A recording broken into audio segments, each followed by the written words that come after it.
there were so many times that I had the red flag pop up in my brain. And just because I was desperate, there's still other options that you can do, right? Hey, I've been through the walking days. I've been through the bus era. I've been through so many. Hey, Tay, can I get a ride to work? Hey, can you take the boys? And I'm gonna go on and hop on this taxi. And can you, just so many things that goes to my brain. Like I could have settled for a few months until I figured it out instead of taking that desperate mode, right? Hey everyone, I'm Tam. I'm Tay. And we are two sisters bringing you Don't Get Caught Slippin' podcast. Woo-hoo. We are so excited to bring you another episode. And don't get caught slipping. And every time I say that, it's supposed to be fluent, right? But I be wanting to be like, yeah. It don't flow? No, it flows because I love it. And I like the basis and what's behind Don't Get Caught Slipping. But, you know, we started off with a different name. Right. So, and we got caught slipping, which brings the new name of Don't Get Caught Slipping. And, you know, we'll share this before we get into our topic, but we didn't really mention the meaning behind Don't Get Caught Slipping. Right. And we have been on this journey for a couple of years. Right. And by saying that, we recorded a few things, had loaded some things, and it just didn't work out. Time has gotten the best of us. And a couple of years later, right, you were actually what? I was online listening to one of my favorite podcasts, and they were congratulating each other on where they landed on the Apple Podcast list. And lo and behold, they were at one level, and right underneath them were two women who didn't look like us with the same name that we had, and they were on the Apple Podcast list as far as like high traffic or, you know, right for that week or whatever it was. So our family and friends and people that knew when we began this know the name of it. I don't even know if we can say what it is, but should we? I mean, it doesn't matter. No, we don't want to say. It doesn't even matter. However, we had this name and we loved it. Yeah, it was great. Oh my goodness, we loved it. And saw someone and they're doing very well, which is awesome, right? Many kudos. However, we had to change it up and did that. Like it sparked us in so many ways to be like, you know what? We have a passion to do this. Right. We procrastinated or we sat back or we didn't take action. And look what happens when you don't take action and put your foot forward and make things happen. You get caught slipping. So well, I can't say they took the name because we didn't have it. We didn't have the trademark. We didn't do anything in that nature. So it's just fitting for us. And we were just like, doop. So that's how the origin story, if you will. Yeah. So we had a couple of names and then it was like, we got caught slipping though. So we don't want you to get caught slipping like we get caught slipping sometimes, but everybody gets caught slipping. Yes. So bringing us into the topic then, Tay, we have a don't get caught slipping moment. And this is what we're about. We're talking about all things. And this one right here is a recent moment for me personally, where I got caught slipping in the manner of where it hits my pocket. And, you know, it's one of those things to where you can really feel so many ways behind this, but I got caught slipping. I did not pay attention to the fine print. I did not consider all of the things that was already a red flag when I entered the situation. And I thought I could change it during the interim, right? So you guys are like, well, what are you talking about, Tam? Well, for me, we're going to talk about a little bit hitting the pockets as far as finances is concerned. And about six years ago, a little bit over 6 years ago, when I was married, I had to purchase a vehicle. So the vehicle that I was in was not, it was basically not running. It was just a lemon.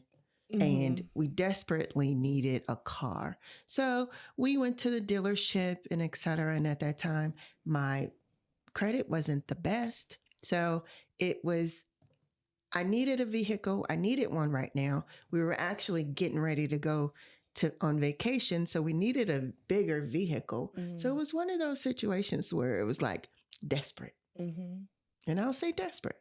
So we get there. Yes, I was qualified for a loan, but the loan was one red flag, 29.9% on the interest rate. That I already knew was like, oh, no, this is not a good deal. However, desperate. And I was convinced my partner at the time that, hey, don't worry about it. We can refinance. And that's what they always say, right? You can refinance. You can refinance. And it's like, okay, fine. My credit isn't the worst, but it's not good. And I know maybe within the year, it'll be better, right? So it's like, okay, I let everyone sell this, even though I already in the back of my neck was like, don't get into that. It's just not going to be in your best interest. So at that time, I made the decision to do that. We purchased the car, right? A year later, I was like, okay, yeah, let's see if I can refinance. Another red flag. When I tried to refinance, they were like, oh yeah, you qualify to refinance. However, the car that you have, the value of this vehicle is lower than what we can give you the loan for, right? So we can't finance you. And it's like, what? A kick in my face. So it's like, okay. So now I'm stuck in this high interest rate for, so shame on this when I say this, for 6 years, right? This loan that I got on this vehicle that was what, 20,000 end up being at the end of the note, I'm giving you the same amount value on the car. So it was a 40,000 and I'm paying on this vehicle. Now I'm already know because I'm financially sound and aware of this. And throughout the years, I'm just like, oh gosh, I just got blanked with no Vaseline. So I'm already living this, right? So COVID happens. COVID happens. Unfortunately, I'm in the middle of divorce. So in the middle of divorce, of course, there's options that they have, and everybody is having this buzz to where you can put your car note behind a few months, during this COVID period, just to help you out financially. So, this was be a great break for me, going through a divorce, put my car note in arrears, talk to the financial institution. Oh yeah, we can go ahead and put your car note in arrears for a couple of months. Not a problem at all. Go through that, did that. After that, on time, every month, 72 payments, bam. Get to the end of the last payment, and I find out that, hey, yes, you paid off the amount that you signed on the agreement. However, you still owe us 15 G's, G. ¿Qué pasa? It's like, what? And it's like, no, I don't. I paid on time, 72 payments. I see this, and it's like, no, you only paid us 10,000. Oh no, I did not. And it's like, how is that possible? You still owe us X amount of dollars. And it's like, no. And then the woman goes, well, your contract basically reset after you put your car note in your arrears. And I was like, what do you mean reset? Well, your interest calculated daily on the day of maturity when you pushed your car note back a couple of months.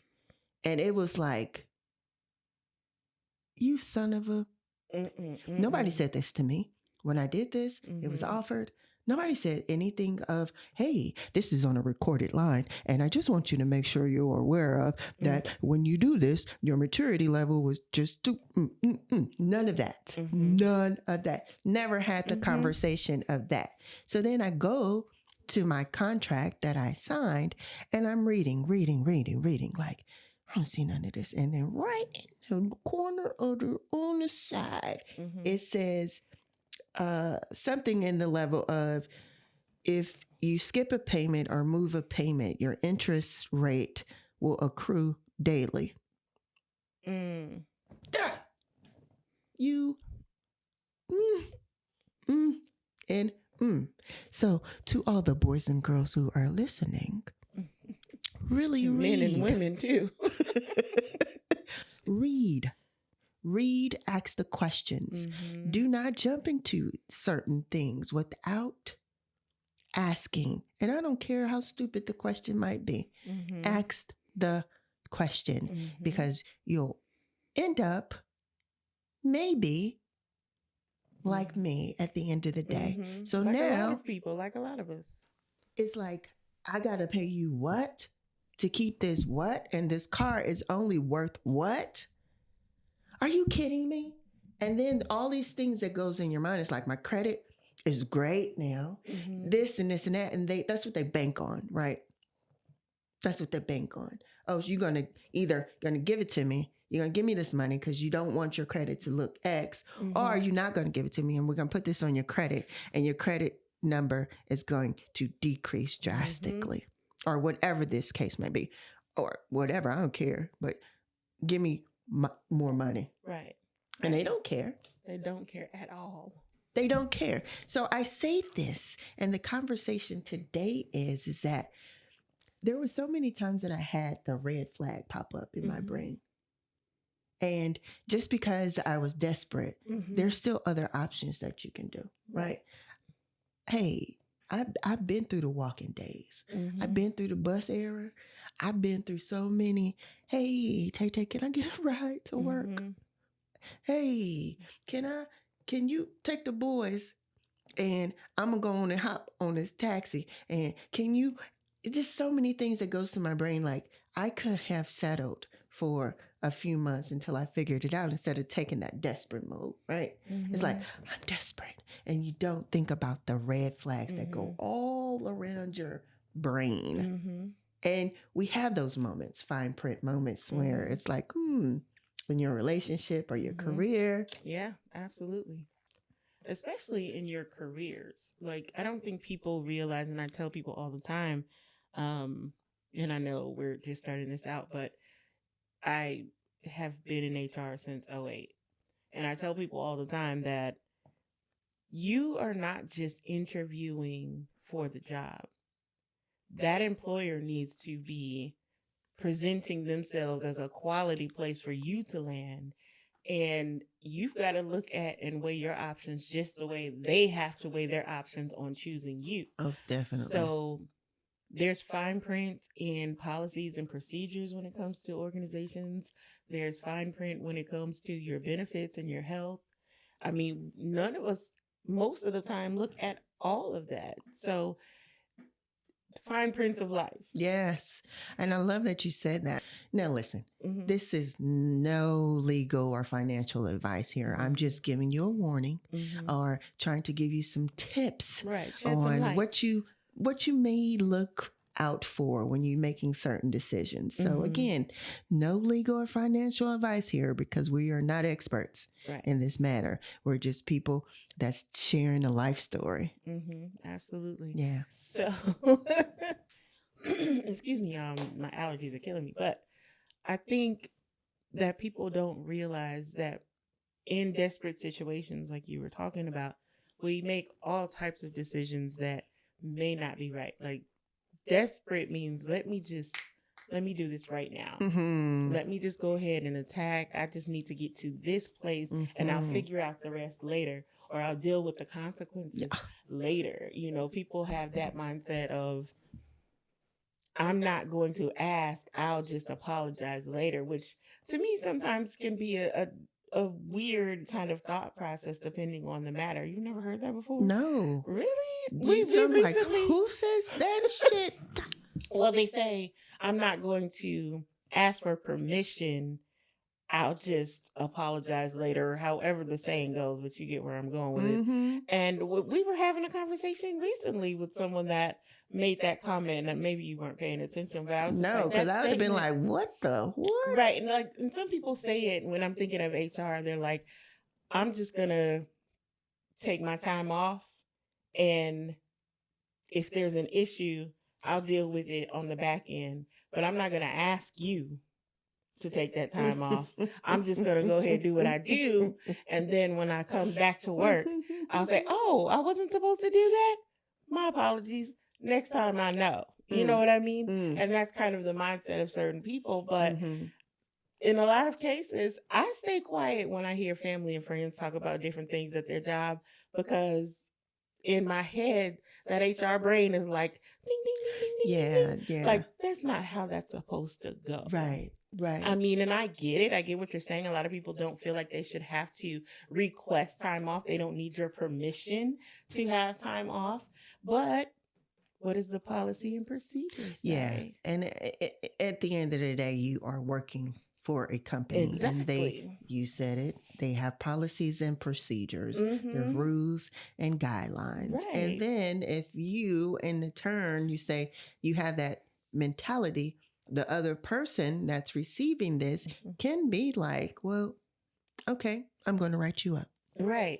And then you're looking in return, like, what? Right. That's unfair. It's like, really?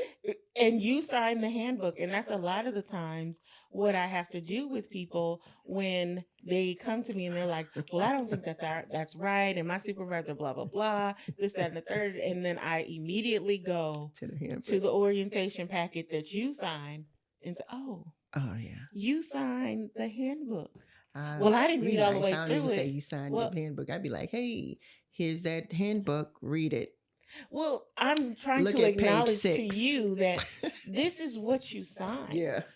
Now, granted, again, like with car loans or mortgage loans, how many people are taking the time to really go through every single page, every word, and it's before you sign? Difficult because you just want to get over it. Yeah. You've probably been sitting there for umpteen hours, right, or whatever the case may be, and you're not really looking at it. But guys, it's really important sometimes, specifically when you're dealing with companies that are doing this and been doing this for years, and you don't think certain things will happen, but it will pop up and bite you in the ass.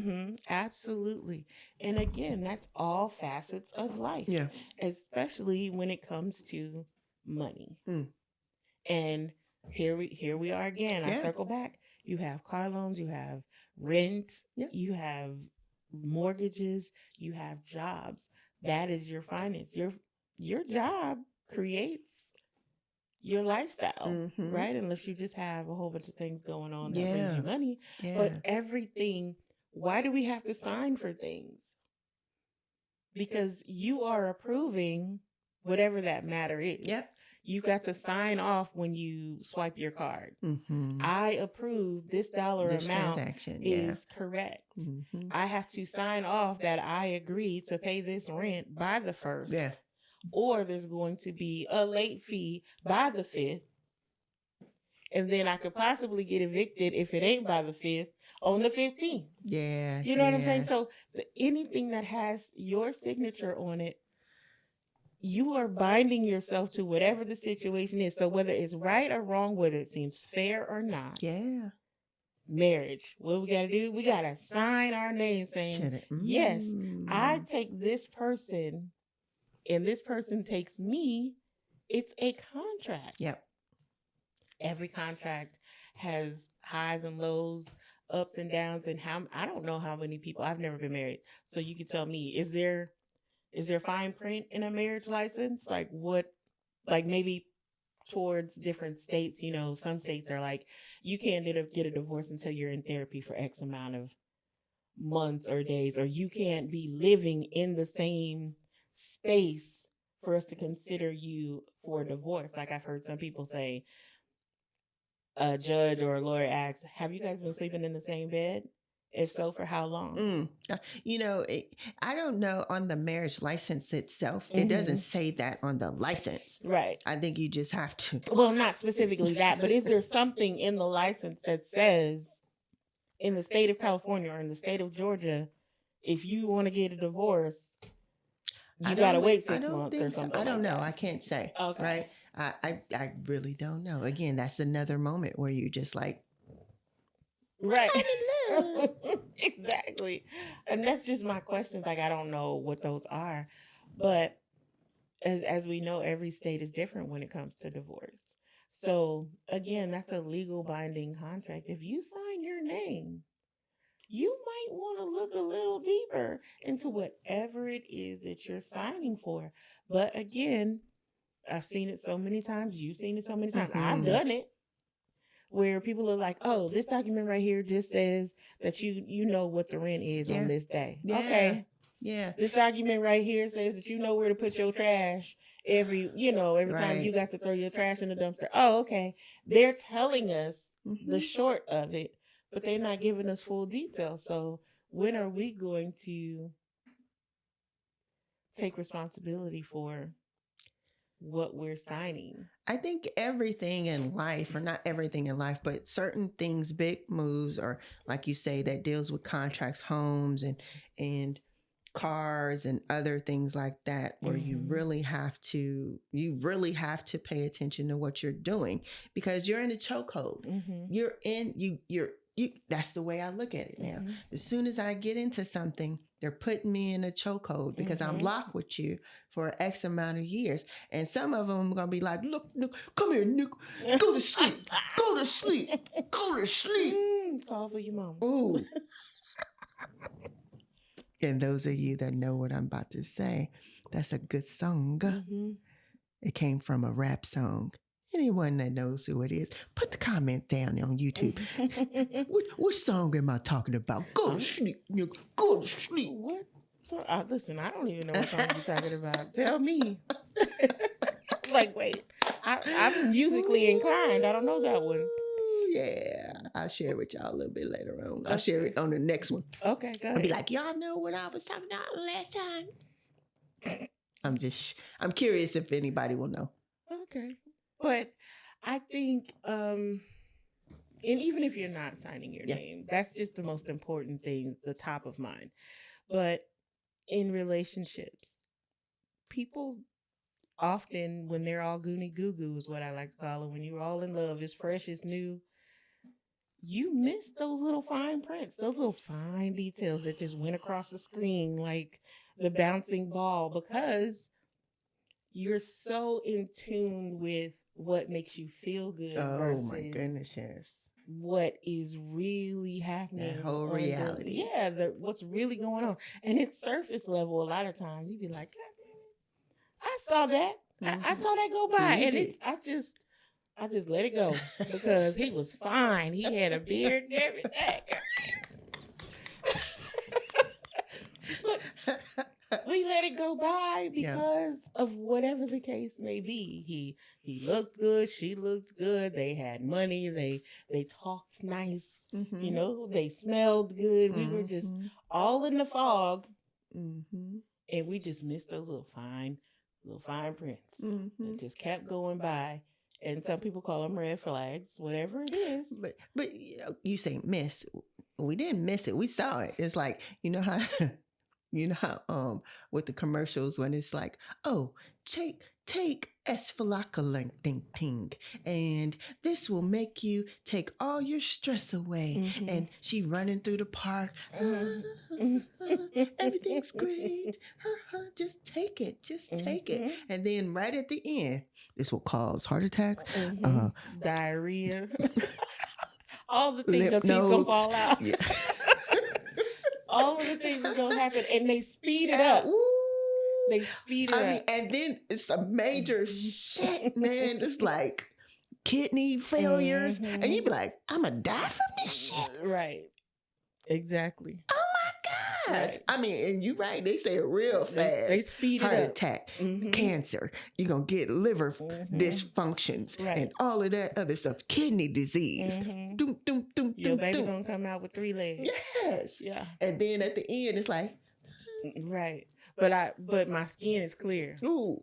My skin Just is clear. for some clear skin. So you take all of that. Just for some clear For skin. some clear skin. But your inside is and I hate to laugh about that, but it's so true. It's oh my God. I'm laughing because it's like you taking this medication for, not to say having clear skin is not important. Right. But you're about to have heart attack, all of this, cancer, and everything above, just so you could not have a couple of bumps. Right. Right. And some people's, skin is severe in their opinion. But and you're right, we didn't miss it. We just didn't pay attention to it. It just flew by. And I mean, we've all been there. We've been in groups of people and somebody be like, did you see that? And you be like, no. But it walked right past us. Only one person saw it. The other people didn't. Or maybe everybody saw it and you didn't. And it's like, that's life, I think. It's like life is a one big, gigantic fine print. And sometimes we see it. Sometimes we don't. But one of my favorite things to say was, where was your antennas? Ooh. So I'm always asking myself, like, where are your antennas? I need you to tap in, sis. Like, don't get caught slipping. Some things is the inevitable. Yeah. But for simple things that I know better, I like to think that when I see people go through things, I'm tapping into myself like, ooh, she touched that fire. It was hot. I saw her get burned. I will not be going there. Period. Yeah. So I like to learn from other people's mistakes so I won't make so many myself. Yeah, that's key. However, we are human and we're going to miss those things. It's just, how severe is it going to be? Or are we willing to take that opportunity to say, you know what? I might be in a desperate situation, but let me go ahead and take the less attractive route to make sure that I'm not digging myself into a further hole, or something may happen down the line that I'm not thinking about, or I'm not willing to take the good for right now, because I'm desperate. Yeah. Versus just hang on, just hold tight. Like you said, I might have to Uber, I might have to take a bus. But I might have to get on the good foot. Right. I might have to borrow a car. I might have to ask for a ride. But what is it about this situation? I'm feeling, and I was feeling like, this is just not, I don't think this is a good move. Honestly. And, again, I was convinced it was like, no, it's going to be okay. Blah, blah, blah. But everything in the back of my neck was like, shh. Like, nah. This just don't, this just don't, but y'all sure? You sure? Because it wasn't y'all. I didn't forget the dealers, because they're going to try to sell you whatever. Yeah, but, my partner at the time, it was like, no, this is good. And it's like, okay, we're going to ride this out. I'm going to try to do. And even when it didn't happen, it was like, I settled into that, like, this hurts. This really hurts. I have to do this and sacrifice this unnecessarily to me, because this was unnecessary money that I was dishing out. But okay, fine. I'm in it or whatever. But then it was like, okay, like you said, during that COVID period, nothing now at that time, I feel like, dog, nothing in the back of my neck, on the hair of my chinny chin said anything like, pause, girl. Nah, this might not be a good move. And can you do a little something else besides push these payments back, but it sounds so good. Yeah. But I think that's, and to anyone's defense on making tough decisions like that, like when you have that, like, man, this doesn't feel good, but also you have to think about your circumstances as well. Like, if I don't take this opportunity, whether it's good or bad, these are the negatives that can happen. So sometimes you have to take the lesser of the evil. And I know a lot of people don't like that, but sometimes you do have to make those decisions because you didn't live in an area that was well known or is not, very conducive to public transportation. Yeah. You got children. And then you had bonus children. Yeah. Who need to get to school, who need to go to places. You don't live close to your job. So, all of those things are a deciding factor, on top of the fact that you have a partner who's saying, it won't be so bad. Let's do this. So then if you live by the motto of, the head and the tail and the follow and the lead with the man and the this and the that, then you're following the leader of your home. So, if that's what you considered it at that time. So not only do you have that, and then you have your circumstances like, okay, let me go ahead and make that decision. You know what I mean? Just to be fair to people who have to make tough decisions. It's like your circumstances can definitely weigh. I agree. And, thanks for saying that. But, I think with people, when they have those disheartening things or things like this, so some people will fall under a really, really tough depression, right? And the outcome from all of this, when you get caught slipping, right? So we talk about this and we laugh at it, but I'm saying to anyone that's listening, regardless of how it sounds, I'm still in a good space, right? And whatever that you're going through, I pray and hope that you remain in your good space and don't get into this into a depression mode, so to speak, because things it may be crumbling for you, right? This could be really, really detrimental to you, or something that can cause you to just make bad choices or feel certain ways or things to get you in such a depressive state to where now you got to dig yourself up out of it, out on top of this unfortunate situation. And it's unfortunate. Yes, it's unfortunate. Do I like it? No. But hey, I'm gonna get through it. I'm gonna figure this out, and hey, this is just a lesson. Won't happen again. But in the same token, I am blessed to just have that attitude and be able to maneuver and move a little bit differently. And then some cannot move maybe as quickly as I can, but still, hey, figure it out. Right. This is not the end of the world. It's not the end of the world for me. Right. Hey, I got to figure it out and keep on moving. And hey, I'm still going to be great and get to my final destination. This is not the end. It's just a effed up situation at this particular time. And, I could point my fingers at this, how the world is right now, how companies do certain things. But hey, business is business. Right. And we have to pivot. Yes, we do. That's life. That's life. That's life. And I think that even when you think about it too, you may have to pivot in a not so good situation just to kind of get out of a worse situation. Yes. You know what I mean? Like, this may not be the ideal place that I want to be with this matter, or the ideal pivot that I need to make.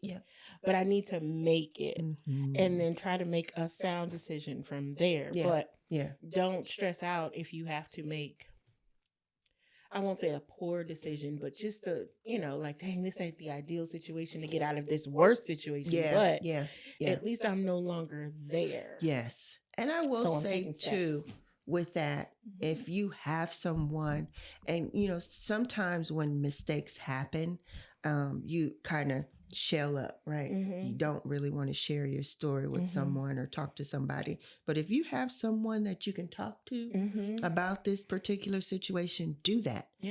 They may can offer you something, or they can give you some mental support or whatever that is, but don't keep it inside and to be like, oh, woe is me. I got to figure this out on my own, because we are all human, and I'm sure, and I hope that you do have someone in your life. Fortunately for me, I have, a few people in my life, and of course, you are there to give that sounding board. But I also have someone special in my life that's also there and giving me that advice or support and help shift and be giving me different perspectives, right? Because we have one perspective, and it's like, oh hell, yeah, right, and it's like boom, right. but then you have other people that are like, nah, hey, this is it does sound bad and look bad, but no, here's what we can do, or here's what you can do, or do you know what, I was looking up some stuff because you good for I was looking up and I was reading and I saw this and try this, and that's what people in your life can do, right? And hopefully you have that, and if you don't, keep listening to us, because we might have a story that'll get you where you need to be, and we are not in our space of our time to be shameful. Right. Absolutely. Yeah. And keep listening to us and ask questions. Shoot, we'll be your friend. Yeah. But the thing is, and to piggyback off of what you said, is yes, if you have a support system, lean on them. But also, just because I'm me, I pick and choose who I'm going to say what to. Oh yeah. Because if you know your people, you know your circle, you know their personalities, certain things you can tell to one person that you may not be able to tell to another. And I do that because of the reaction. Yeah. People, and they may not mean it that way, but because of their own experiences, they can kind of bleed onto you what their fears or what their traumas may have been. Yeah. So with you, I know I can blurt out whatever the heck I want to blurt out, because you like, all right, Zay, what we gonna do? Now what you gonna do? Now how do you feel? You know what I mean? And with other people, it may be like, well, what you do that for? Or so what you gonna do now? And it's like, it makes you feel worse. Yeah. And you already down in the dumps about whatever the situation is. Yeah. And this is my shameless plug for therapy for everybody. If you don't have that circle of people, and even if you do, therapy allows you an opportunity to have a conversation with someone who has no dog in the fight. They have no skin in the game. So reach out to someone, find someone that you're comfortable with, that you can share all life things with. But for sure, if you have a family member, because we know people that are like, I do it on my own, or I don't like to open up, or I don't like to tell everybody everything. And it's like, how do you make sound decisions in your life thinking only on what your own thoughts are? Like, there's nobody there to say, hey, you wrong for that, or that's not the best decision, or that was a great decision. And nobody can live life with just their own opinions. Yeah. Because you're not right all the time. Right. So get someone else's feedback, someone that you trust, someone that you know is going to not only give it to you straight, but also give it to you in the manner that you can receive it. Yeah. Yeah. So find your tribe if you don't have one. We will be your tribe if you need one. And try to keep moving on with life that, keeps throwing us different things. I feel like life is like dodgeball. Yeah. Oh, definitely. It's a constant game. It's a constant game, and it will not stop. Right. It doesn't matter how on top of the world you may be. Absolutely. That ball gonna find its way up there. Right. And you got some people that go straight for your head with that ball, and you have some people got a good aim too. Right, they coming with force. And then you got some people that are strategic. They may come from an angle, whatever it is, just to hit you. Yeah, to get you down. But then again, on that opposite side, you know how to bounce and move. You know how to bob and weave. So you just trying to navigate through your life. Yep. It's just like dodgeball, in my opinion. But I think this was a great teachable moment. Yeah. Thank you for sharing. not a problem. You know, I'm an open book. Yeah, absolutely. And I So, try to be. Certain things I just be like, no, because you know, the internet is crazy. it's very crazy. I think for me, you know me, it's like, okay, that's a matter of your opinion. Right. Now, I will never tell anyone that what people say don't hit me. Mm-hmm. I just know how to take it, grab it, and throw that shit in the trash can, or put some cream on it real quick and let that shit heal. Right. It always have an initial impact. It never does not for me. So even though I might have this outer exterior, this part of me that is easily, it might look like it don't phase me at all. It does. I just know how to take it and throw it away immediately if I need to. And it doesn't at time always be immediate. Sometimes it's sit. Right. But after a while, it get to a certain spot of me where it's like, what? Did I let that? Ooh. I got to get that off. Ooh, Yeah, because I feel like me, I am my worst critic. Absolutely. And I know that I'm my worst critic. So I have no room for nobody else to come into that space because I do a good enough job. And I'm jealous when it comes to that part. Oh, get your ass out of here. I got enough negativity coming on out here. Get gone. Get. Exactly. Yeah, because I do. I have enough negative energy that I put on myself that I got to fight with every single day. So how dare you come over here and come in my territory to put some extra poo-poo on me? Right. No. Right. You can't get in. Right. And that's just it. That's just it. And that is a perfect way to end it, in my opinion. If you don't have anything else. No, this was good. Absolutely. Yeah. So we are full steam ahead, and I have to thank our producer and our intern. And we'll probably be doing it for the rest of our duration of being on the podcast. Right. That full steam ahead. He is, we are now on Spotify. We're on YouTube. We are on TikTok. We are on Instagram. We are on Facebook. Find us. Don't get caught slipping. And that's SLIPPIN. Like, we not putting the G on it. It's slipping. You can find us on all of those platforms. Communicate with us, interact with us. We would appreciate it. Give us some food for thought. Maybe give us some ideas to talk about. But outside of that, I am Tay Tay. And I am Tam. And we'll see you later. Peace.